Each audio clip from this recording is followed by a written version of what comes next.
As a man, when was the last time you took a ride on the emotional roller coaster and really expressed your thoughts, feelings, and opinions? Well, according to data from Health Sciences and the Toronto Star, it shows that expressing one's emotions is healthy. However, in the case of men, they routinely lose their invitation to such a party. The data shows that a whopping 80% of men suppress their emotions, and only 23% of the male population reports crying when feeling helpless or in need of attention. By comparison, 58% of women reported expressing their emotions under similar circumstances. Women are also shown to cry 5 times more likely than men when they're in need of assistance, and they live 5 years longer than their male counterparts thanks to expressing their emotions. For my friend Andrew Birch, he works with men to break through the chains of apathy and addiction in order to level up to men of power, which enables them to have impact in their spheres of influence. Birch believes that a large part of life is all about internal motivation and locating the courage of our internal convictions in order to maximize our level of difference as men in the world today. And Birch joined me this week to have an in-depth discussion on what it means to fulfill our ultimate potential as men, as providers, as people, and as difference makers. This is a thought-provoking conversation all about life development and growth potential, and one in which I am excited to share with all of you right now. So without further delay, I'm Kevin McShann. Let's have this conversation.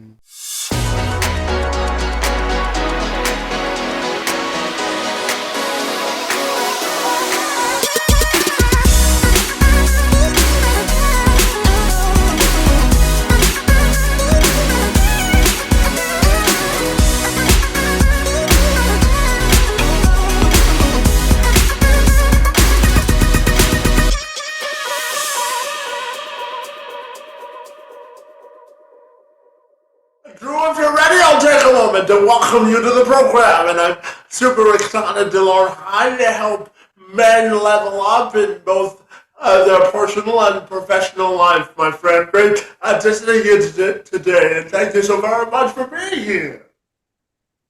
Yeah, man, such a pleasure. How could we go call and thanks for having me on. I really do appreciate that. Absolutely no. Drew, I know that your professional mission is to work with men to help them sort of break through the chains of apathy and addiction in order to level up in all aspects of their life, my friend, and give them the power necessary so that they can impact lives both from a personal and other standpoint. So I'm wondering if we can start a conversation by you telling me about the good work that you do, my friend, and what makes you so fabulous. So I believe that every man has a purpose, that we all have something that we're meant to accomplish in life, that we have a legacy to leave behind, that we have a battle that we need to win. And obviously that looks different for every man, right?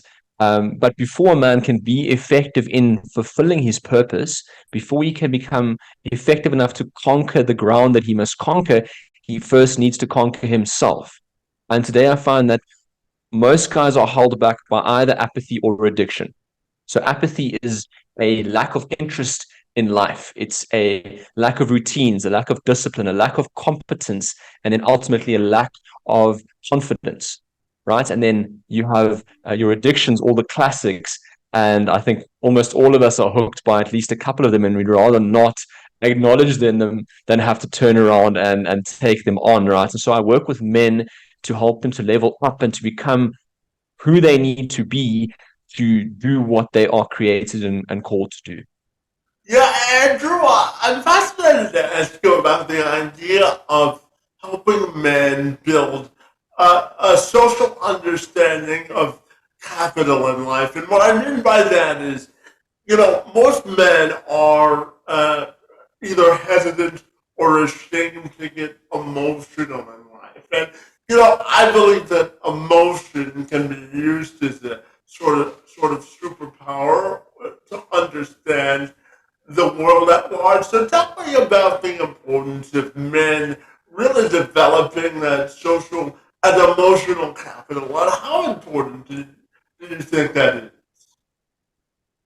Yeah, I think that having that emotional capital, being able to understand emotion and delve into emotion and harness your own emotions, perhaps not be controlled by your emotions. So I take quite a stoic stance on emotion. I believe that we want to feel the emotion. I can feel the anger, I can feel the despair, I can feel the sadness, but I am not the emotion. I am not the anger, I am not the sadness, but I can understand it, look at it objectively, take a step back, and then act logically from that place. So I'm all about feeling the emotion as long as it's not um, controlling emotion. And then I think that harnessing that emotional understanding, that emotional intelligence, is a part of becoming for lack of a better term, a high value man. So I think it's a big part of what guys need to develop is an emotional understanding and the capacity to process their emotions in a manner that doesn't damage them or those around them.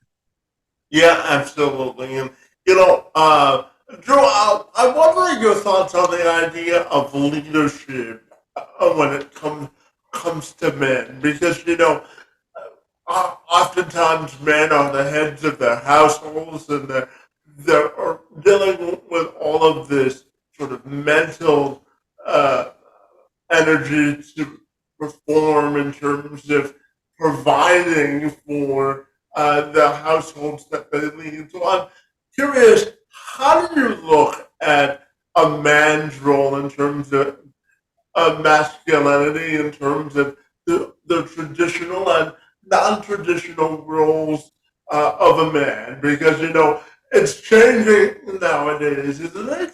I'm curious to get your thoughts there.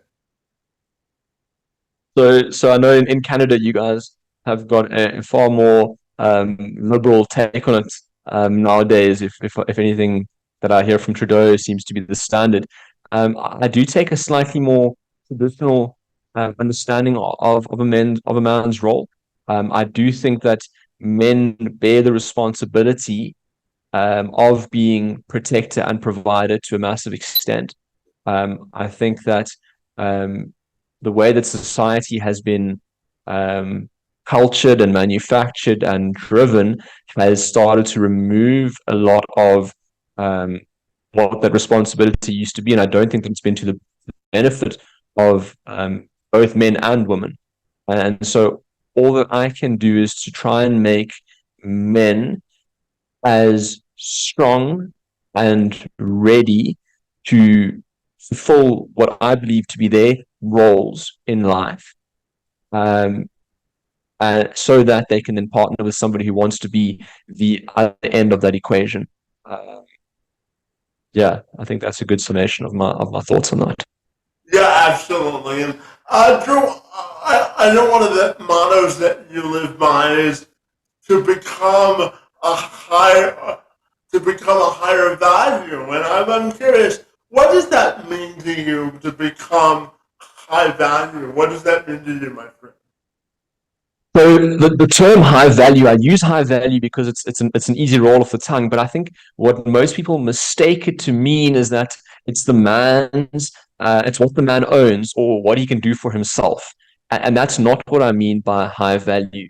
I think that that's a great byproduct of being a high value man. But when I talk about a high value man, what I really mean is a man who is able to deliver a large amount of value or influence in their sphere. And what I'm saying is that it's their ability to do work, right? Work provides value. And so the rate of work over time is called power. And so what I'm actually saying is that I'm trying to make men more powerful, right? So, it applies to every aspect of a man's life. If a man has more money, he's more powerful because now he has more leverage. So he can provide more value, i.e., he can do more work over the same amount of time or for the same amount of effort. But what he's actually doing is he's building his power. At the end of the day, though, he doesn't become powerful and therefore thereby influential or impactful until he first is able to build power over himself. Yeah, absolutely. And, Drew, I know that you also help men sort of resist the temptation of procrastination. So I'm curious, how do you think men can do that? And how do we help men sort of avoid the vice of procrastination? So procrastination is a coping mechanism. It stems from a lack of clarity, a lack of direction or a knowledge of what your ultimate goals actually are, right? So if a man can map out who he wants to be and where he actually wants to go, and then map out what those steps look like, so that I can know exactly what I have to do today in this very moment and how to do it, then I end up circumnavigating procrastination entirely. Yeah, Andrew, I'm curious, but what do you believe is the definition of a quality of service? And what I mean by that is, how do you think a man can measure their worth in terms of service to others? So how do you view the term equity of service?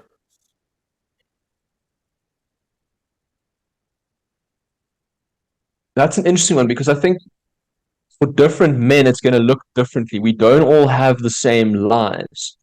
And I think, and I got asked this question by somebody recently, and the only way that I could put it that made sense in my head is that we're all a part of a tapestry. We're all a thread in that tapestry. And so even if someone's thread may not seem significant in the broader sphere, you don't know what the butterfly effect is of his life.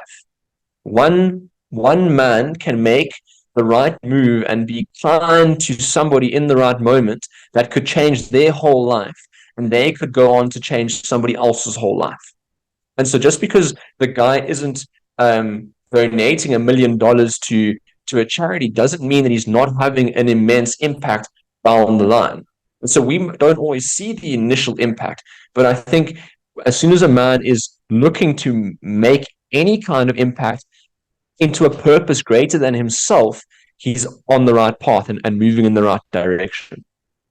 Yeah, and Drew, I look at life as a sort of a standard deck of playing cards. We're all given a deck of cards at birth and throughout the course of our life, and it's my fundamental belief that we have to sort of stack them in the direction that we want to go. And I'll give you a personal example. So, Drew, at the age of 9, I was told by a doctor that I would not be able to walk for the duration of my life because of the severity of my cerebral palsy. But I truly believe that inclusion, my friend, is the gateway to independence, and we're sort of all given a life compass, and we have to point it in the direction that we want to go. So I know that you talk to men extensively about taking action and painting our own portrait of success in life. So what do you think it means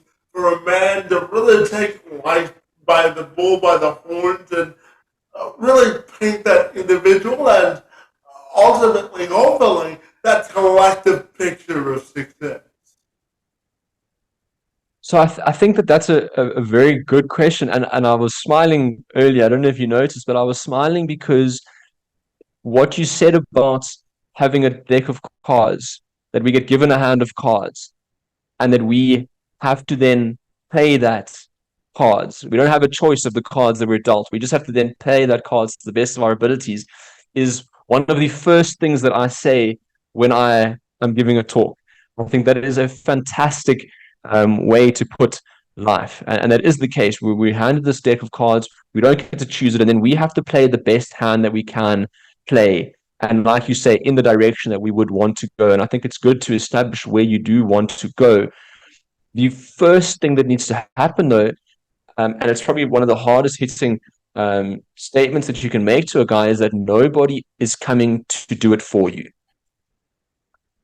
And so life has trained us to be spectators in so many aspects of our life and to not be that main character. But once we realize that nobody's coming to kick you off the couch to go and train, nobody's going to come and hand you the textbook and make you study, nobody's going to stop you from lifting a bottle to your lips or hitting a bong and being an addict, then you can start to take that personal responsibility. And then you can decide, who you want to be and how you want to do it. And then you can start taking action to go in that direction. I think it's first clicking onto the fact that nobody else is coming to do it for you. Yeah, absolutely. And Drew, I'm curious to get your thoughts on on the concept of being a role model in life for men. How do you think men can exhibit sort of the traits of being an elite role model? That's a good question, and it's one that's quite close to home for me because I made a pivotal decision to live my life a certain way. And so the summary would be it starts with authenticity and public accountability. Right? Men want to be influential and they want to lead, but there's no substance to them and there's no trust in what they're about. People need to know that you're the real deal. They need to either watch you become who you are or see you consistently be who you are, and it needs to be someone that they want to be. And so I used to be a party boy, and I'm talking loads of lots of weed, loads of drugs, lots of girls. And so when I turned that around, for many years, people doubted me. They didn't believe me, right? But the decision that I did make that has turned that around is that I decided that I was going to be authentic from the very beginning. And so I was open with everything that I was going through initially. I shared my wins and I shared my losses. And it takes a long time for people to see that you're actually authentic, that you actually are doing what you're talking about, right? But over time, when people do start to see you win and take ground and eventually lap them, they know why. And then they come and ask you for the roadmap, and then you get to lead. But you first need to be authentic. You can't be putting on a mask. You can't be living a double life and Yeah, then consistently over time being publicly accountable.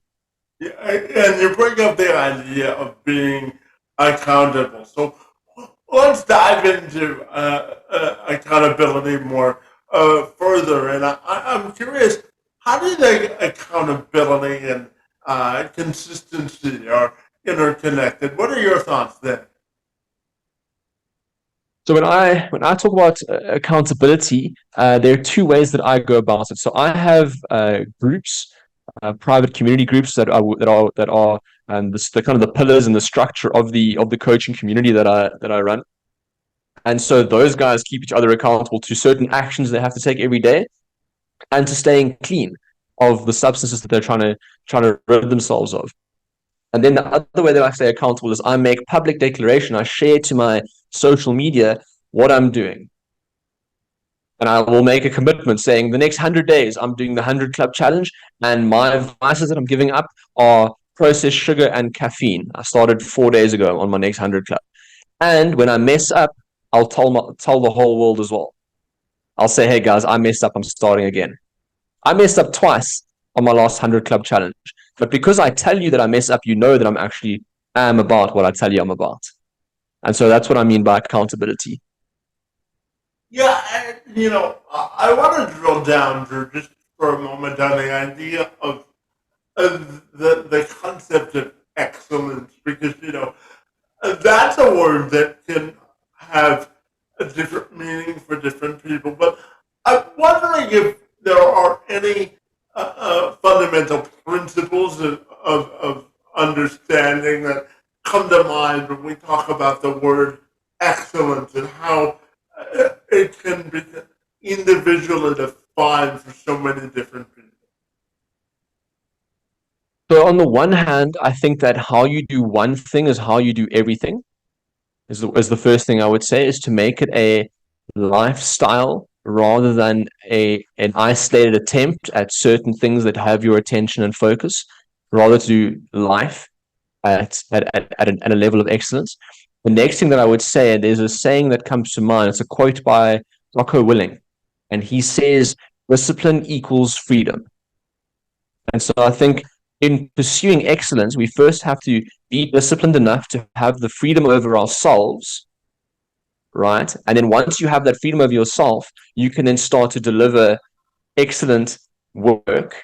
In other words, excellent value to the people around you and to yourself as a whole. So I think to become excellent, you first need to be disciplined. Yeah, absolutely. And, Drew, I wanted your thoughts also on the idea of creating habits and connecting that to expectations because, I'm a firm believer, Drew, that if you don't have a fundamental level of personal expectations, it's hard to create the habits that other people would celebrate you for in terms of meeting their own expectations. So tell me about the importance of expectations and setting goals for yourself and how it's interconnected to creating great habits in life. What are your thoughts there? There's a old book written by a man called James Allen, and he's actually quoting Proverbs with the title. It's called As a Man Thinketh. And I prescribe this book to every man that I work with. It's the first book that they have to read if they want to work with me. And I prescribe it because the book articulates, it's only 42 pages, but it articulates very effectively that your reality is you are what you believe yourself and your reality to be. That our life, that our habits, and thereby our consequences stem from our own thoughts and our own expectations. So if you believe that you need to take actions and live a life at a certain standard, be it in health or fitness, be it professionally or in your relationships, you live to that standard. Yeah, absolutely. And, Drew, what are your thoughts on the sort of idea of prosperity and creating internal prosperity and internal motivation Mm. for that matter? What are your thoughts there? There's a metaphor that I've heard before. I don't know if it was Simon Sinek or one of the guys, and he talks about going to gym every day. And you could use brushing your teeth as the same metaphor. Essentially, what you would say is that if you go to gym once, even if you go to gym for 11 hours, other than the fact that you're going to have a bit of a muscle pump and maybe some long-standing injuries, you're not going to notice any difference. But when you go every day consistently and you deliver a performance that is of a certain minimum threshold over time, be it months or be it years, eventually you will start to see the results and start to see the goals that you have envisioned for yourself come to fruition. So I think that there is a consistency that we need to chase rather than an intensity, while obviously also hitting those minimum requirements that we hold ourselves to. But I think it's an everyday repeated action until you Yeah, see the results. yeah, absolutely. And, Drew, I work with businesses to really amplify their understanding of embracing sort of what I call a diversity of perspective. And, specifically, it's to encourage them to infuse folks with disabilities into the workplace culture. But for your purposes, I'm curious how you view the concept of diversity of perspective and really the inclusion of all people. What are your thoughts there? I think that all men are created to deliver purpose, and that all people have value, and that all men fight the same battles to a certain degree. And so I think that the message is universal and that anybody can pick it up and run with it. So I haven't got a certain person that I target. I my private coaching is primarily men out of the UK that are kind of 35 to 60, whereas my local mission is the young men of South Africa. So I travel to all the high schools in this country to speak to them. So um, my message is for everybody, primarily aimed to men, because I'm working from a men's perspective. We have a different psychology to women, but my message is for all, really. I'm not at all isolated to certain people.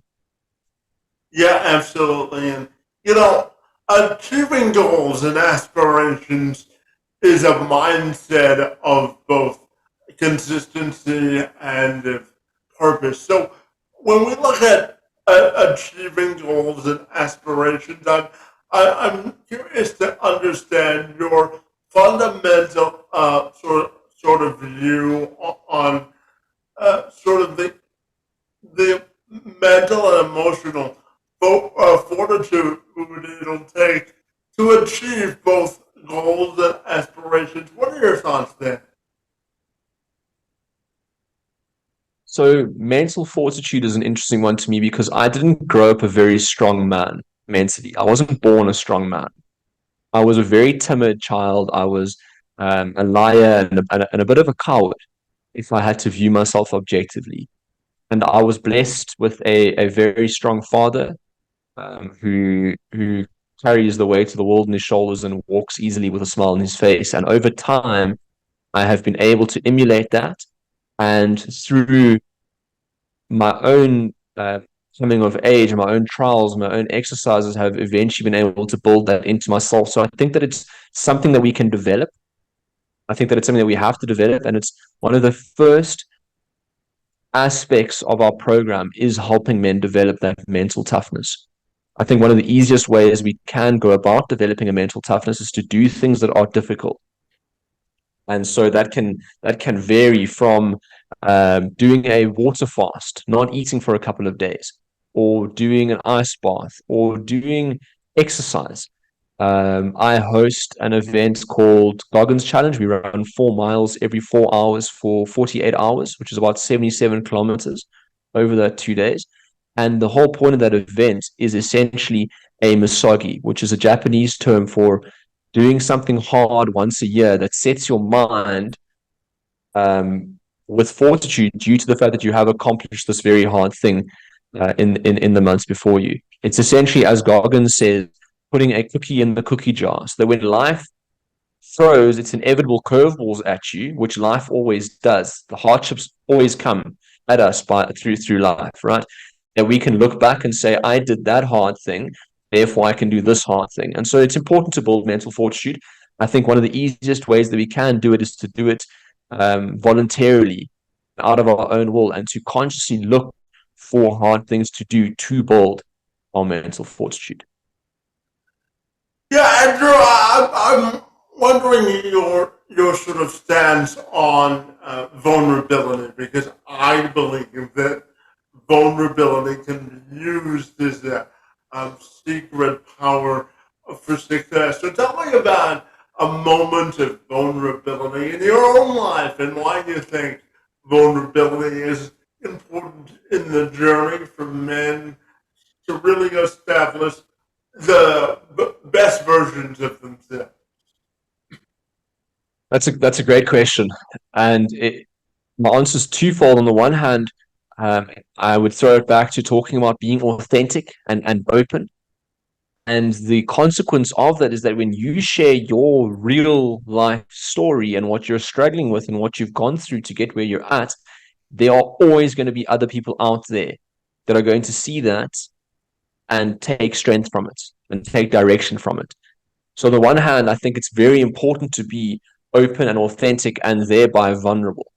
Now, a funny story on how this vulnerable situation has led to where I am today. When I was in college, one of my low points, I was still a party boy and lots of drinking and smoking and drugs and girls and PlayStation and porn. I brought a girl home one night, beautiful girl, long legs, brunette, literally a model, still is today. And I was sober, and yet, to my dismay, I couldn't get it up. And I attribute that to the fact that for about a decade, I had been a daily porn user. And so this beautiful, wholesome girl just didn't do it for me, which was pretty awkward in the moment. But what it did do is that in that moment, I quit porn. And 5 years later, I visit high schools around the country, and that is one of my foot. That's my foot in the door. Is I get to talk to guys about porn and help them to get off of porn and help them to understand why it's so dangerous and so destructive. And by doing that, the guys then give up all the other addictions that they're busy fighting. And so by being able to openly talk about that moment, vulnerably, put myself out there, we are now seeing guys level up. We're now seeing this massive culture shift erupt around the country. And so, there is this massive benefit that does come from me being able to tell my story and be vulnerable like that. I think it's just a good example of what you're talking about. Yeah, absolutely. And Drew, what do you think it means to seize opportunities for advancement in life? So, what does it mean to you to seize opportunities in life? The first thing that comes to mind when you talk about seizing opportunities is being ready and staying ready for them. There's no good that the opportunity comes to me, that I get this open door and then I'm not capable, I'm not able, I'm not competent enough to deliver what I need to deliver for that opportunity. So I think you need to have momentum. You need to be on the front foot so that when the opportunity comes along, that you can take them on properly. That you don't just have a half-hearted attempt at whatever the opportunity is, but that you can come in, own the room, over deliver, and and be a success in every aspect of that opportunity. So when I think of seizing opportunities, I think of being ready, of building yourself up to the version of yourself that is going to be the best person to take on that opportunity. I'm curious to get your worldview on the current state of society today. When you turn on the news or you walk outside the door, one of the reasons, Drew, I wanted to start this podcast is because I told myself 3.5 years ago that there has to be more that binds us together than tearing us apart. So when you look at society today, Drew, I'm curious, how do you view sort of our a societal disconnect, and how do you think we can create more bridges of unity of understanding? I think a lot of the disconnect that we're seeing, a lot of the issues that we're seeing coming about are not by chance. I think that there's a lot that has been done to curate and incite the disconnect and a lot of the issues that are coming about. I think that we need to just be able to have conversation and for both parties to be able to listen and try and hear where the other party's heart is in that conversation. Very often we listen to reply and to get our idea across without being able, because it takes a huge degree of humility to be able to take something from that person's perspective. And I think if we can learn to have those conversations, we'd be a lot better off. I also think that we need more courage, that we need um, the tenacity and the fortitude to stand on certain values. We've been told that um, tolerance is always a virtue, and I don't believe that that's the case. I think that certain things are being done that are against value systems, and that we should be able to stand on that and agree on that. But because we've been separated at large, we're not understanding that the large majority is in agreement and has the same kind of values for the most part. And if we could bridge that gap and find that common ground, we'd be a lot stronger together. Yeah, and Andrew, how do you define? You brought up the notion of courage. So, how do you define courage and hope? How do you think those two things are interconnected? So courage is an interesting one. I think that courage is the capacity to continue forward when you are afraid. It's to move despite being paralyzed by fear. It's being able to tell your mind that you're not afraid, you're excited, right? To have your back against the wall and to put on a brave face and to still move. I think that hope is incredibly important. It is incredibly powerful. It's what has kept me going through many a dark season. It's the knowledge that this too shall pass, that there has to be, we have to believe that there will be better times, right? I don't know if you've ever heard of the drowning rat experiment, but they took a rat, they put it in a bucket of water, they put the lid on, they waited to see how long it would take for the rat to give up and drown.